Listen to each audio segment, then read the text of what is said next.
Le tiers-monde, pendant la guerre froide, était un véritable terrain de chasse.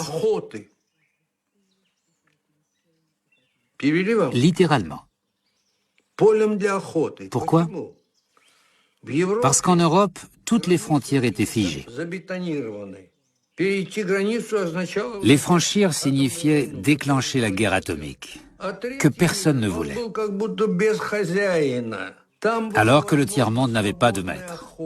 On pouvait y agir en toute liberté et étendre son influence.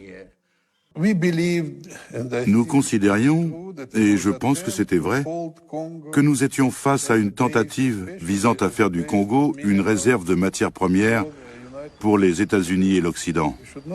N'oublions pas que la première bombe atomique a été fabriquée à partir d'uranium provenant du Congo.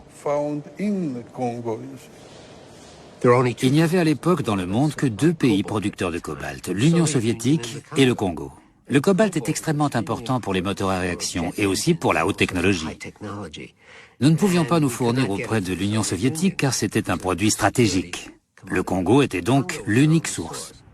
Je sentais bien que Washington commençait à se demander où allons-nous obtenir notre cobalt si les Soviétiques prennent le contrôle du Congo. Les États-Unis s'inquiétaient de l'appui soviétique à Lumumba. Le président Eisenhower a alors dit « Nous devrions envoyer l'OTAN pour maintenir les soviétiques dehors ». Mais finalement, le sang-froid l'a emporté. Et on a demandé au Conseil de sécurité de l'ONU d'envoyer les casques bleus au Congo. Le président Eisenhower a jeté les bases d'une politique qui est toujours en vigueur aujourd'hui. Il disait « S'il y a des problèmes en Afrique, nous ne devons pas envoyer des troupes là-bas, et les Européens non plus. C'est l'ONU qui doit mener ces opérations. » Lumumba croit que l'arrivée des casques bleus de l'ONU l'aidera à ramener la stabilité. Il se trompe. La mission de l'ONU est en réalité l'élément qui va précipiter la chute de son gouvernement.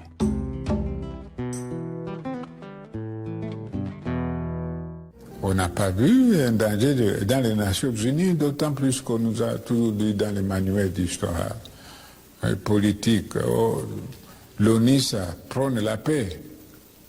On ne sait pas que l'ONU aussi dépend en partie des Occidentaux, et même pas tous les Occidentaux, puisque l'ONU a été créée à New York par les Américains. Les Américains tenaient l'ONU en main, et tout se faisait sur ordre des Américains, donc l'ONU c'était une fiction.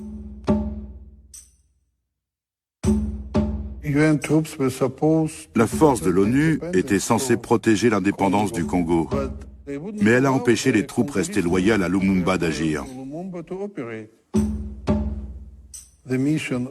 Cette force a outrepassé sa mission et a servi à renverser le gouvernement de Lumumba, ou du moins à le priver de toute protection.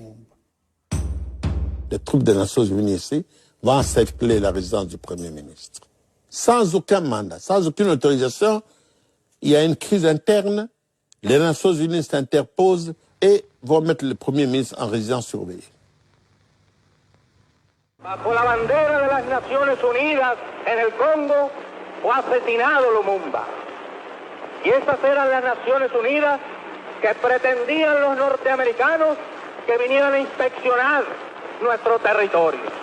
Esas mismas Naciones Unidas. Pero no porque él confiara que el Congo Il était sûr que le Congo pouvait devenir la base d'où partiraient les colonnes qui allaient rendre son indépendance à l'Afrique, au-delà des frontières. Selon sa conception de la lutte révolutionnaire, ce que Debré a appelé le fokisme, un centre à partir duquel rayonnent des colonnes, le Tché voyait le Congo comme l'épicentre de la libération de l'Afrique, en raison de ses 9 frontières.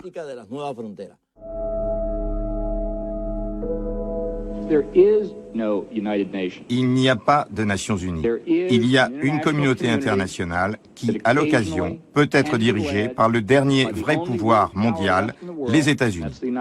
Quand les États-Unis dirigent, les Nations Unies suivent. Et nous ne dirigeons que quand ça correspond à nos intérêts nationaux. Dans un livre paru en 2007, John Bolton donne un autre argument. Il explique que les États-Unis doivent pouvoir, partout dans le monde, fournir des fusils quand ils le décident à des bandes armées. C'est une constante de la politique américaine depuis 30 ans, faire la guerre par milices interposées. Pour les besoins de la propagande, ces bandes armées sont baptisées combattants de la liberté. Quand vous armez des milices ou des combattants de la liberté, vous utilisez toujours des canaux légaux?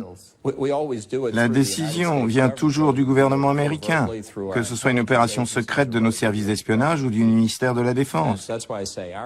Notre problème, c'est qu'on est tellement transparent qu'il est difficile de conduire des opérations clandestines, même quand on souhaite le faire. Les États-Unis ont été condamnés pour avoir illégalement armé un groupe d'extrême droite qui a déstabilisé le gouvernement légal du Nicaragua et tué 20 000 civils.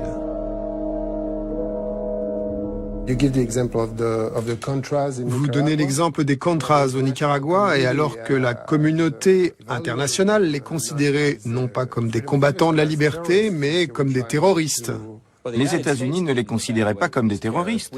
Nous avons fourni des armes aux Contras. Pour le reste du monde, c'était des terroristes. C'est le point de vue du reste du monde, mais les États-Unis prennent leurs propres décisions. Mais à la fin, qui décide qui est un combattant de la liberté ou qui est un terroriste? C'est vous, les États-Unis? Notre principe, c'est que le droit d'avoir des armes est protégé aux États-Unis. Et nous pensons que ce principe doit pouvoir être appliqué ailleurs.